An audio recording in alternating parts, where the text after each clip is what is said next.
What's up, everybody? How y'all doing? How y'all doing? Welcome back to the channel. My name is Jackie. And I will be your host today on Inspire and Desire.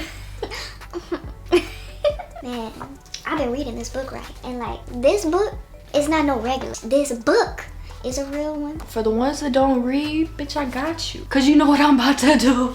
I'm about to read. Okay, so basically, this book is called Memories of the Afterlife. Yes. It's that exclusive. Alright, so this book is basically about this guy. His name is Michael Newton, and he started doing past life regressions for people. And basically, you are hypnotized, and then you put to sleep, right? And then, past life regressionalist. They talk to your subconscious mind and your soul and your higher self and stuff. And they typically give really great insights about the afterlife, life between lives, past lives. They talk to their spirit guides, they talk to their council. If you're interested in like spirituality and stuff, this book is absolutely highly recommended because a lot of the answers that you may be seeking of like for the truth, this will give you an incredible baseline and foundation for the truth and for you to understand life. Like, I feel like so many people wonder, and it's very natural and I think inevitable for human to wonder, why are we here? Why am I here? What is the purpose of my life? What is my passion? Why am I here? And they have to think about like, are there other planets? What is God? Who is God? Who's the right God? What's the right religion? What really happened in the past? I don't know. What should I believe? I don't know. I feel like those type of questions, that comes up a lot. So the book, on page 150, they talk about this one past life regression for this woman. She came in there and this is part of her session. They say they communicate lovingly to her, helping her to remember that the key focus of her current life has been courage. Her main goal in this life has been to be stronger and more courageous by demonstrating to herself how strong she could be in the face of intense pain and adversity. So they is her council of elders, like spirit guides. They help guide her along her life. And the cool thing is that everybody has these spirit guides and they have their own counsel.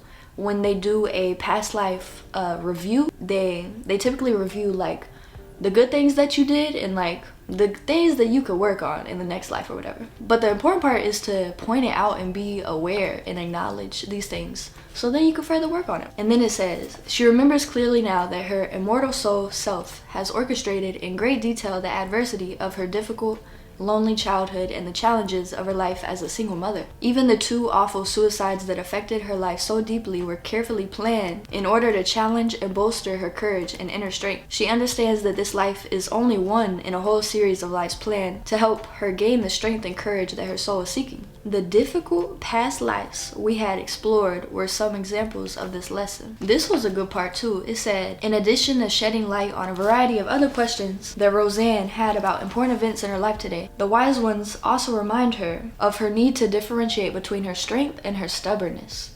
She realizes that while stubbornness is sometimes considered an offshoot of strength, courage and stubbornness are very different qualities. And that was so interesting because how many times like are we stubborn in different areas of our life? And how many times do we mistake stubbornness for being headstrong or believing in what you believe in and knowing what's best for you and knowing the highest good for others and for yourself? Oftentimes that stems from stubbornness, especially if you're not open to hearing what others have to say, or deep down you know that they're right and deep down you know that whatever you're believing, it's not rooted in the better good for you. It's not rooted with good emotions, especially if it's like rooted in hate and you're stubborn in being racist or whatever, or you're stubborn in believing the worst in people, even if they give you examples of them being good-hearted, but you still hold on to that stubbornness of like, no, that's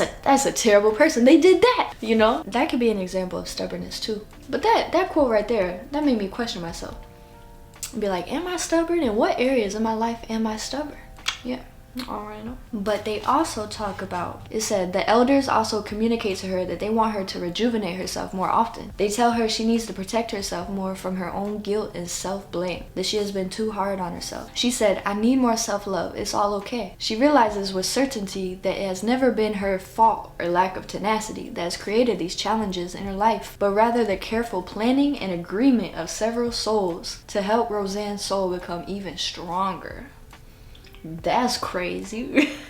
That is so crazy. When I read that last part, I was like, oh my God. Because we often hear people talk about how you need to take responsibility for your life, and that every bad thing that's going on is your fault, and that if you want things to change, then you gotta do it. You gotta take responsibility, put things in your hands, you know, and fix that shit. But along with that mindset comes the deep responsibility when things go wrong. You know, you're like, I fucked up. I couldn't handle things. I didn't make the right decision. I fucked up, you know? But with this concept that they're speaking about, like, one, you can't control everything. Two, your life is literally designed to have challenges and for things to go astray, to not go how you expected it to go at all times. And when those situations happen, it really teaches you about adaptability and flexibility. Trust in the universe and the world that everything will be working out perfectly. It also teaches you about faith. Like, even if you don't see things working out right away, but when you have faith that as time goes on, or as you keep doing the best that you can do, that things will work out. As long as you have good intentions, like as long as you have positive expectation, as long as you take positive action and inspired action. Like, as long as you live in your truth, as long as you take care of your energy and your body, things will work out. When you have that faith, like, things will work out. That seems to alleviate the stress that tumultuous energy brings, like when comfortability gets completely destroyed. You know?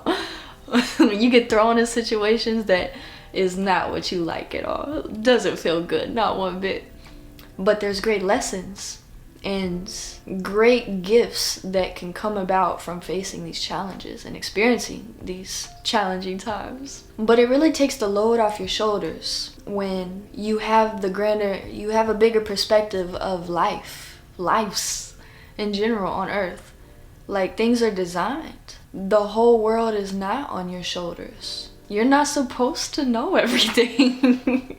And if you don't, you don't have to beat yourself up. It's actually not recommended at all to beat yourself up. And that as human beings, we learn through mistakes. Mistakes are welcomed, actually. Failures are welcomed. Because with failures comes the other side of the coin. And that's great lessons and wisdom and experience and knowledge, wisdom. Like, you learn so much through doing and through experiencing and through failing. And after the failure comes the great lessons. And the reflection that comes after those times, the insights, the gems, they just flow in. They can flow in. Oftentimes people may get stuck in the self-blame and the just beating yourself up. You know, King Kong, you a gorilla out here, just beating your chest up. But to have the reassurance from a book like this, I feel like this is proof. I feel like this is great proof. I think this is great evidence. Like, past life regressions, they're so informative, and I feel like they're not tainted by perspective. I feel like it is a great way to get to the root of things. So, yeah. But it just feels good to have that reassurance and that validation that deep down your heart wants to believe, but then your mind is like, no, this is your responsibility, you know? You fucked up. But the mind doesn't know everything. The mind tries to know everything. Like, the mind really thinks that they know everything. Sometimes people have humility, but a lot of people don't. And it's also not their fault either. Like, that may be a program within itself. So how can you blame somebody with a program? Because it's quite challenging to get out of the program. It's challenging, but it's also freeing too. At first it's a challenge, but you know, once you're free of the program, it feels pretty good. But say so myself. But yeah, that's a little excerpt of this book. It's a great book. Totally recommend y'all to read. And if you don't, you know, you can just come back, you know, watch my little video, watch my little excerpts, you know what I'm saying? I be trying to, you know, wrap this shit up and deliver it to y'all, you know what I'm saying, on a motherfucking platter. But yeah, the whole goal of this channel, Inspire Desire, of this brand, is to share information, share words of wisdom, share perspectives, have deep conversations. Yeah. And I try to source all this information from different types of books, different types of movies, different types of shows, different types of interviews with people, different types of all different types of stuff. So yeah, I hope y'all enjoy, and I will see y'all next time. I hope you have a good day. Bye.